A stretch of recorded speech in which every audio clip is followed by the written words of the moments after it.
This is the preamp board for the 8-track player for the heads. If I'm doing a complete recap like I'm doing on this one, I would, we're just going to go ahead and do those too. Everything else has been changed out.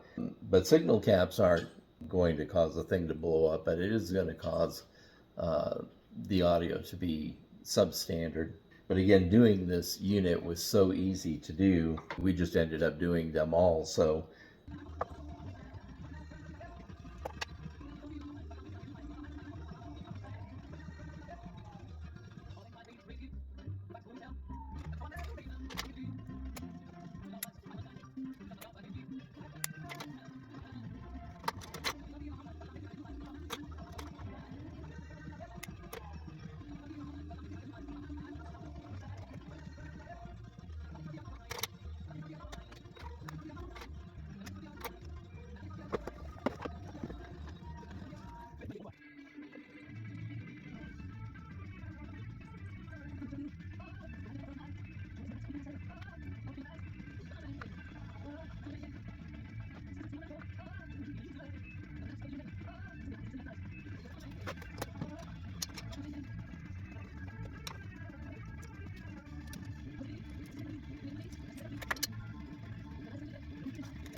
we did put 2 new lamps in it, even though the lamps were fine.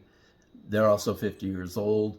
On purpose, they don't burn them at full potential, so because they really don't want people replacing lamps every few years. But at 50 years, we decided to replace and upgrade those lamps. Bulbs are cheap, and it's 50 years old. You've done the rest. It takes 2 seconds to replace them, and hopefully keep somebody from having to go in and replace a bulb 3 months later just because it's 50 years old. So we changed those. We're not going to do the 8-track bulbs. They all still burn, and they don't have nearly the life because they don't burn 24/7 when the unit is on. They only burn when a tape is in, which is a fraction of the time that the unit was actually on. Anytime it's on, these two lights are lit. So the bulbs that have the highest amount of hours on them are these two, as opposed to the 8-track bulbs or even the stereo lamp indicator.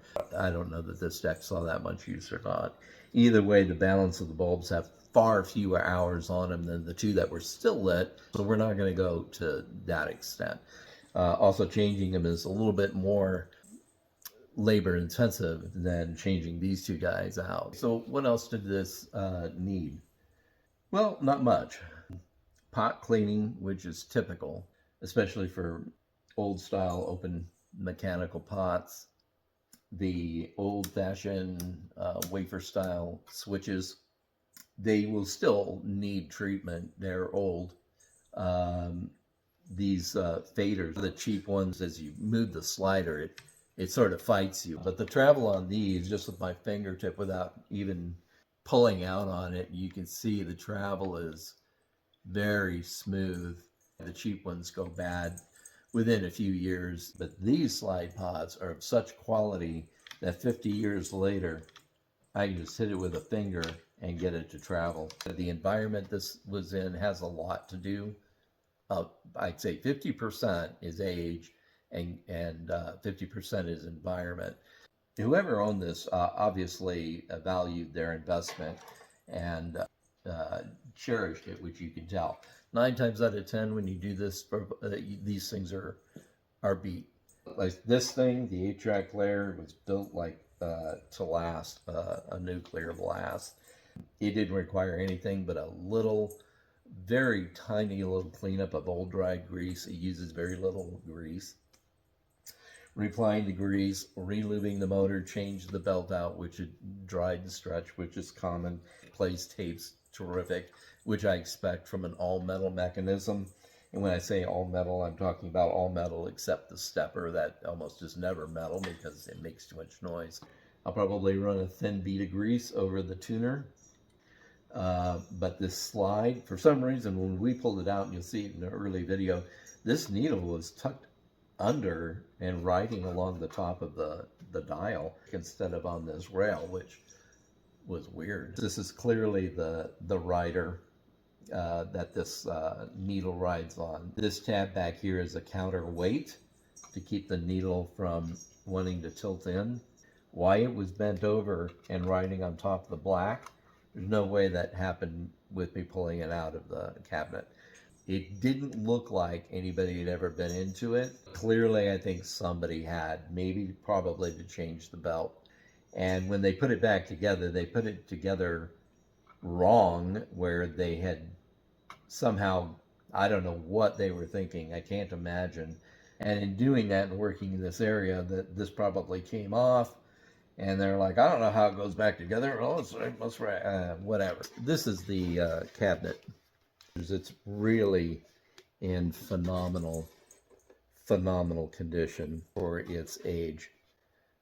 Really stunning. In fact, a lot of times this is done with just a vinyl, a very thin veneer. There's only very, very insignificant wear in the corners, which is pretty common. Has all its feet. But it dawned on me that I still want to look at the background and obviously a schematic, and then wait a minute, I remember when I took it apart, the schematic on the bottom. Now, is it readable? There's still contrast here, but I'm going to have to take a picture of this obviously and blow it up because it's pretty small print, but there is a schematic as well that goes along with this. So another bonus. As you can hear in the background, I have actually just one speaker connected because I don't have two with an RCA fitting. I used to, but then a cat got a hold of the wire on one of them and I haven't fixed it yet. But we do have the other speaker connected, as you can hear. So you can hear that beautiful response on bass, and that's with loudness turned on. It sounds like it's going to have really good bottom end. You know, these units were not designed to drive expensive speakers. They're designed to drive bookshelf speakers, and specific, 8 ohms, any bookshelf speaker. I mean, bookshelf speakers are okay. They were actually pretty crappy, with some rare exceptions. And so connecting high-end speakers or even medium-end speakers to even this platform is probably a waste of speaker. Just needs to be 8 ohms. This is going to be sensitive to anything less than 8 ohms. It's not robust outputs, so it needs to be 8 ohms. I have a 8 ohm, fairly nice, decent condition Magnavox connected to it right now, and it sounds pretty decent, even for an inexpensive unit. I said once I got it all dialed in, cleaned up, and kind of ready to go into, we would say it's our final or burn-in testing period. But as you're about to see, it's not where the story ends. I have the balance all the way up to the right, and you can hear it playing nice and dandy. But watch this. I just pushed it all the way to the left, and we've still got music coming out the right side. So there is something amiss in this machine. This fader it just uses a ground between the two far points. So it's either going to ground the left or the right in its most extreme position, and it's not being grounded out when it's thrown in the opposite position. If that's my only issue, now I will preface this by saying that when I baselined it, I did notice that it was a pre-existing condition, if you want to use a medical term. I attributed that to the very dirty, very noisy pots, which 9 times out of 10 it is. So it's not making a good connection.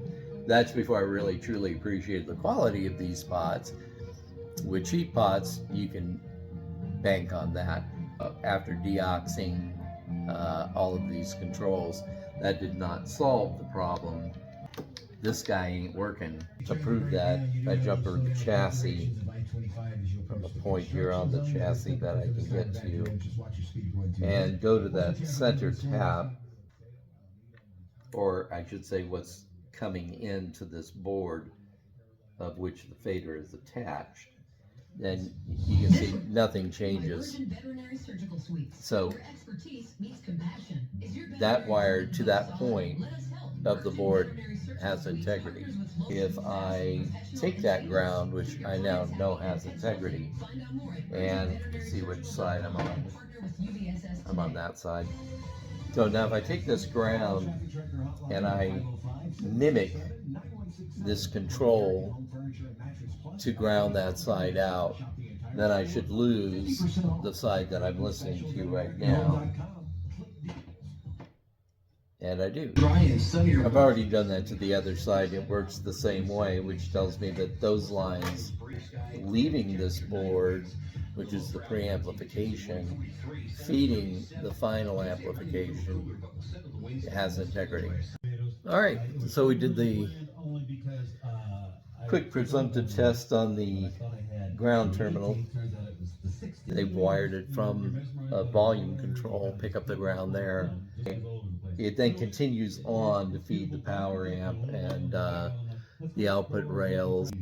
So what is interesting is I was moving the chassis from position to position, I would start to get noise and static in this control. But it's looking more and more like the control itself has failed. What does that mean? That board's got to come out, that control has to come off, and we have to see why the connections are not being brought up to this control, or it's at the control and it's inside. Either way, it ain't gonna be pretty.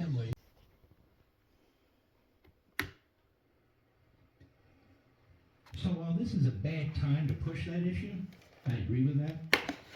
Bad time.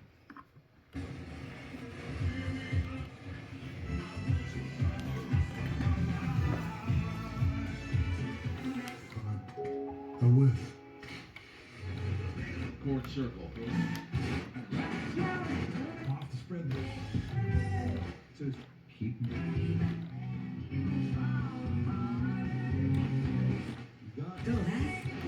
say in flames. The Dead Fan Bike event is October. Okay. Telluride and what you do.